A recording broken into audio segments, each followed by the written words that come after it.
Cool part కింద కూడా అవ్వచ్చు. కానీ నా క్వశ్చన్ ఏంటంటే how can be become A entrepreneur in pharmaceuticals? ఎవరైనా చెప్పగలరా? ఎవరికైనా ఐడియా ఉంటుంది కదా, ఇప్పుడు మీరు ఎంటర్‌ప్రెన్యూర్స్ అవ్వకపోయినా, బిజినెస్ స్టార్ట్ చేయకపోయినా, పెళ్లి చేసుకున్నా, ఏదైనా అవ్వచ్చు, ఎడ్యుకేషన్ అయిపోయిన తర్వాత ఎంఫార్మ్స్ చదవచ్చు. కానీ ఎవరైనా బిజినెస్ చేయాలనుకుంటే ఏదైనా ఫార్మస్యూటికల్ ఇండస్ట్రీలో మనం ఎంటర్‌ప్రెన్యూర్ అవ్వగలగాలి. ఎవరైనా చెప్పగలరా?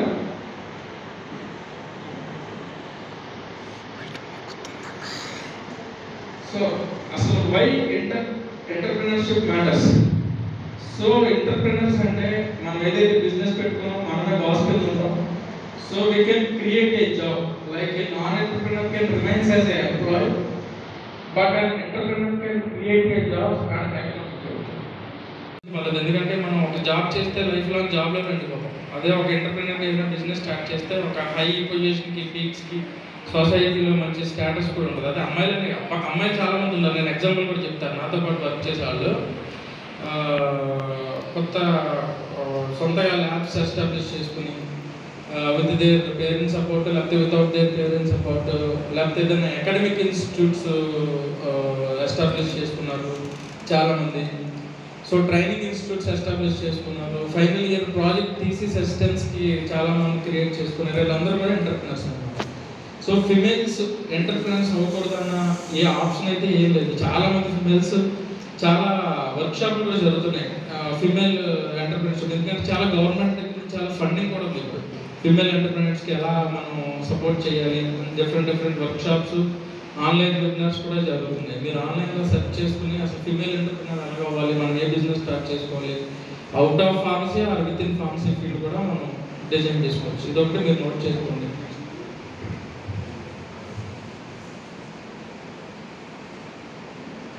సో ఇన్నోవేషన్, ఎంటర్‌ప్రెన్యూర్‌షిప్లో ఇన్నోవేషన్ అంటే entrepreneurs drives technological advancement and creative solutions. Social impact కూడా ఉంటుంది. Small business contribute to local communities and solve societal problems. అంటే చిన్న బిజినెస్ అన్ని కలిపి, అంటే చిన్న ఏపీఏ ఇండస్ట్రీస్ అన్ని కలిపి పెద్ద ఇండస్ట్రీకి ఎలా అయితే సప్లై చేస్తాయో, చిన్న ఎంటర్‌ప్రెన్యూర్స్ అందరూ కలిపి చిన్న బిజినెస్ పెట్టుకుని పెద్ద ఇండస్ట్రీకి సప్లై చేసి కూడా ఒక ఎకనామిక్ గ్రోత్ అనేది తీసుకొచ్చిన కండిషన్స్, చాలా ప్రూఫ్స్ కూడా ఉన్నాయి. So after COVID-19 pandemic many hospitals started telemedicine as a innovative business and technological advancement and creative solutions. అంటే ఒకప్పుడు ఒక పేషెంట్ డాక్టర్ దగ్గరికి వచ్చి హెల్త్ చూపించుకుని ఓపీ ఫీజు కట్టి ట్రీట్మెంట్ చేయించుకుని మెడిసిన్స్ రాయించుకుని వెళ్ళేవాడు. ఇప్పుడు అలా కాదు. ఇప్పుడు COVID-19 పాండమిక్ తర్వాత చాలా మంది డాక్టర్స్ టెలిమెడిసిన్ పెట్టారు. మోస్ట్ ఆఫ్ ద బిగ్ హాస్పిటల్స్లో టెలిమెడిసిన్స్ సర్వీసెస్ పెట్టారంటే డాక్టర్ అపాయింట్మెంట్ తీసుకుంటాం, ఆన్లైన్లో ఫీజు పెట్టిన తర్వాత వీడియో కాల్ డాక్టర్ మనల్ని ఫుల్గా, అంటే ఫిజికల్గా లేకపోయినా కానీ ఆన్లైన్లో మనం చూసి మనకి ఏదైనా ఫిజికల్గా ఏదైనా ఇల్నెస్ ఉన్నాయా అవన్నీ చూసి కూడా టెలిమెడిసిన్ అంటే త్రూ టెలిఫోనిక్ కాలే మనకి మెడికేషన్ రాయడం. ఒకవేళ ఏంటంటే కనుక ఏదైనా ల్యాబొరేటరీ ఇన్వెస్టిగేషన్స్ చేయించుకోవాలంటే కనుక మీ లోకల్లో చేయించుకుని ఇమీడియట్గా రిపోర్ట్స్ అక్కడ డాక్టర్కి పెట్టడం. విత్ దట్ డయాగ్నోసిస్ డాక్టర్ ఏమో మెడికేషన్ రాయడం. ఇదేంటంటే కాస్ట్ ఎఫెక్టివ్. చిన్న దానికి ఏ ఫీవర్ వచ్చినా, లేదంటే కనుక ఏదన్నా చిన్న స్టమక్ పెయిన్స్ అలాంటివి వచ్చినా, లేకపోతే ఫీమేల్స్కి ఏదన్నా ప్రాబ్లమ్స్ వచ్చినా త్రూ టెలిమెడిసిన్ ద్వారా చాలా వరకు ట్రీట్మెంట్స్ అనేవి జరుగుతున్నాయి. ఇది one of the innovative thing. So ఇదివరకు మనం చూసుకుంటే ఇన్నోవేషన్ లేనప్పుడు మనం అంతా మాన్యువల్ మెషిన్స్ యూజ్ చేసేవాళ్ళం. అది బీపీ మెషిన్ కానీ, లేదా టెంపరేచర్ చూడడానికి థర్మోమీటర్ కానీ ఇప్పుడు after innovation so many medical devices మనకు వచ్చినాయి. ఎలా అంటే digital thermometer, IR infrared thermometer కానీ, లేదంటే పల్స్ ఆక్సిమీటర్ కానీ. ఇదివరకు పల్స్ మాన్యువల్గా చెక్ చేసేవారు, ఇప్పుడు పల్స్ ఆక్సిమీటర్ కానీ. ఇవన్నీ ఇన్నోవేషన్స్ తోటి వచ్చినాయి. ఇవన్నీ ఎంటర్‌ప్రెన్యూర్స్ చేపట్టాయి. ఇప్పుడు ఎవరు చేయకుండా ఉంటే పాత బీపీ మిషన్లో ఉండేవి, పాత టెంపరేచర్ చూడడానికి గాజు థర్మోమీటర్లో ఉండేవి. పల్స్ ఆక్సిమీటర్ లేకుండా జనరల్గా చూసేవాళ్ళు. కానీ ఇన్నోవేషన్ త్రూ విత్ ఎంటర్‌ప్రెన్యూర్షిప్ ఒక్కొక్కరు ఇన్నోవేట్ చేసి డిఫరెంట్ టైప్స్ ఆఫ్ ప్రొడక్ట్స్ కనుక్కోగలిగారు. ఇదంతా innovation with involved in entrepreneurship. ఇది best example.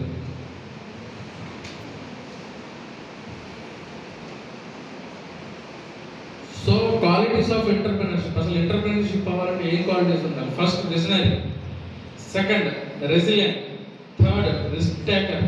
Fourth, creative and adaptable. First, visionary example చూద్దాం. So what is visionary? Are you a visionary? మీలో ఎవరైనా visionary ఉన్నారా? ఎవరైనా ఇన్నోవేటివ్గా ఏదైనా మెడికల్ ఫీల్డ్లో ఆలోచించగలరా? బీఫార్మసీ చేసిన కూడా చాలా మంది ఆలోచించి చాలా ఇన్నోవేటివ్ ప్రొడక్ట్స్ తయారు చేస్తున్నారు. మీలో ఎవరైనా ఇన్నోవేటివ్గా విజనరీగా ఏదైనా ఒక ఐడియా చెప్పగలరా?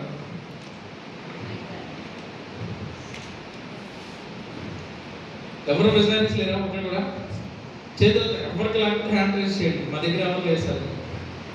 ఉన్నారా లేరా? హ్యాండ్స్ రేస్ చేయండి అయితే లేరని చెప్పి.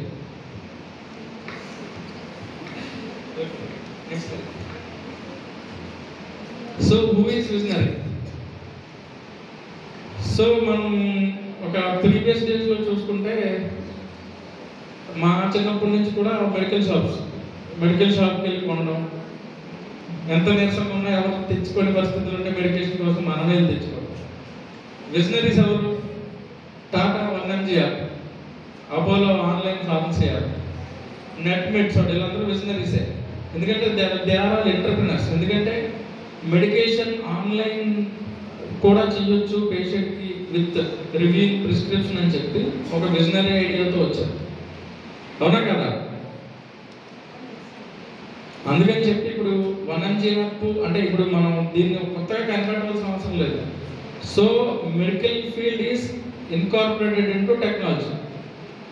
సో జస్ట్ సింపుల్గా ఒక యాప్ తయారు చేశారు. ఆ ఐడియాతో ఆ యాప్ మార్కెటింగ్ చేసుకున్నారు, సక్సెస్ అయింది. త్రూ యాప్సే they are delivering the medicines to home.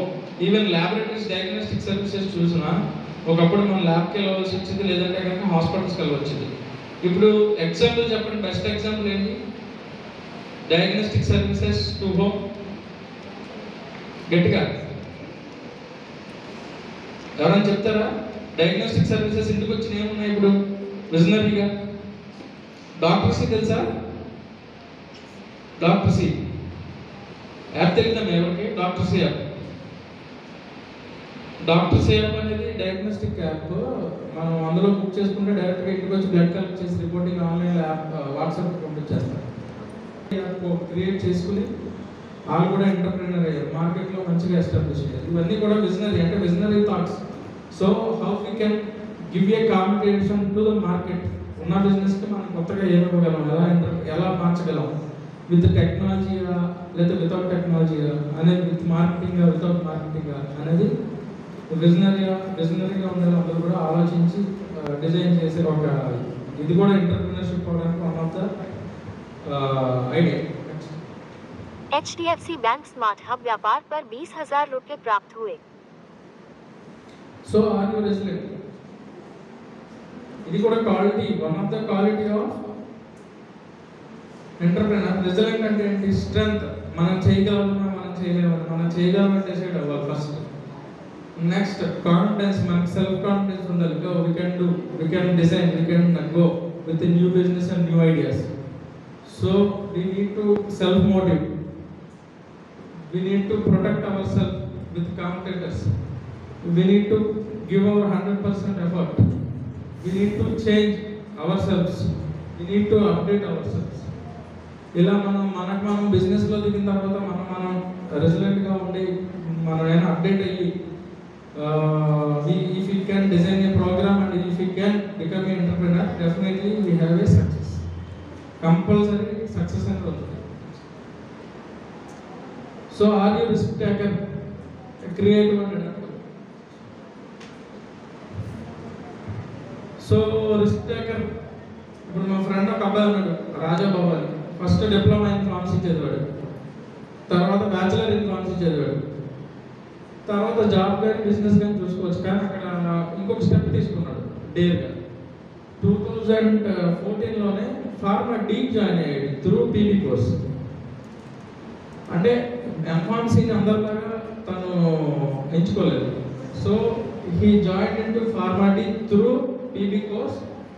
అంటే ఫార్మా డీ అయిపోయిన తర్వాత డ్యూటీ డాక్టర్ కింద కొన్ని రోజులు చేశాడు. తర్వాత with help of some doctors, so he established a multi speciality hospital, ఒక చిన్న మల్టీ స్పెషాలిటీ హాస్పిటల్ పెట్టారు. ఇప్పుడు ఒక 5 మెంబర్స్ ఉండే డాక్టర్ టీమ్కి ఈడి హెడ్. అంటే ఈడు ఇన్వెస్ట్ చేసుకున్నాడు, ధైర్యంగా పెట్టాడు, రిస్క్ తీసుకున్నాడు, ఫైనల్గా సక్సెస్ అయ్యాడు, హాస్పిటల్ అనేది క్లిక్ అయ్యాడు. అంటే డెఫినెట్గా రిస్క్ అనేది ఉంటుంది, బిజినెస్లో రిస్క్ లాంటివి ఉంటుంది. కానీ we need to overcome the risks by using hour innovations and using hour ideas. So వాళ్ళకి రిస్క్ అనేది కంపల్సరీ ఉంటుంది. సో దానికి అడాప్ట్ అవ్వాలి, మనం రిస్క్స్ అనేవి ఉంటాయి, దాన్ని కూడా చూసుకుని ఎంటర్ప్రీనర్ అవ్వాలి. ఏదైనా సరే స్మాల్గా స్టార్ట్ చేసుకుని హై సక్సెస్ రేట్ అనేది తీసుకోవాలి. సో ద ఎంటర్ప్రీనర్షిప్ ప్రాసెస్ ఎలా ఉంటుందంటే, ఫస్ట్ ఒక ఐడియా జనరేట్ చేసుకోవాలి. ఏదైనా ఒక ఐడియా జనరేట్ చేసుకోవాలి. ఇది ఫార్మస్యూటికల్ ఇండస్ట్రీ అవ్వచ్చు, లేదా నాన్ ఫార్మస్యూటికల్ ఇండస్ట్రీ అవ్వచ్చు. ఫార్మస్యూటికల్ ఇండస్ట్రీ అయితే ఏ ఐడియా మనం లీడ్ చేయగలిగిన ఎంటైర్ టీమ్ని. So we have to get more knowledge, we have to be pro in each and every business what we have established. So we need to use the strategies, we have to reach our goal. Final to reach our goal we need to do hard work. Entrepreneurship అంటే ఏది లేదు, just ఒక business startup చేసి ఒక కొత్తగా కాంపిటేటర్స్ని ఎదుర్కొని మనం ఒక బిజినెస్ అనేది డెవలప్ చేసుకుని అందులో సక్సెస్ అవ్వడమే ఎంటర్ప్రెన్యూర్షిప్ యొక్క మెయిన్ లక్షణం.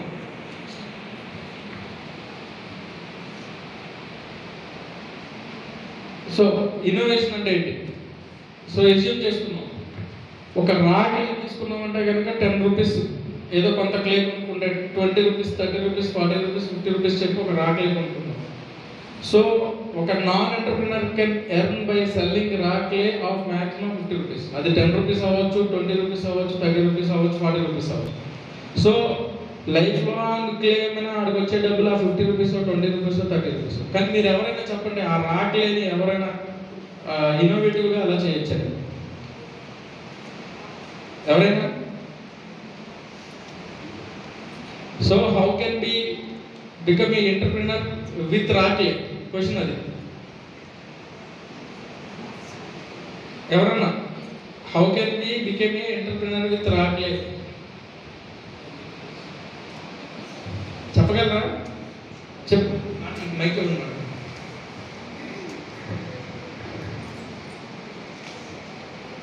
Good afternoon, my name is K Rajashree. ఆ క్రాఫ్ట్ క్లేతో మనం ఐడియాస్ చేయొచ్చు, బొమ్మలు చేయొచ్చు, కొన్ని పార్ట్స్ చేయొచ్చు. క్లాస్ పక్కన జనరల్గా ఏంటంటే ఒక రాక్లే తీసుకుని ఎంటర్ప్రినర్ ఎలా చేయొచ్చు అనేది ఒక బెస్ట్ ఎగ్జాంపుల్. సో మన టీం ఏంటంటే how we can become entrepreneur pharmaceutical industry. ఇప్పుడు తెలిసిన సబ్జెక్ట్ కాబట్టి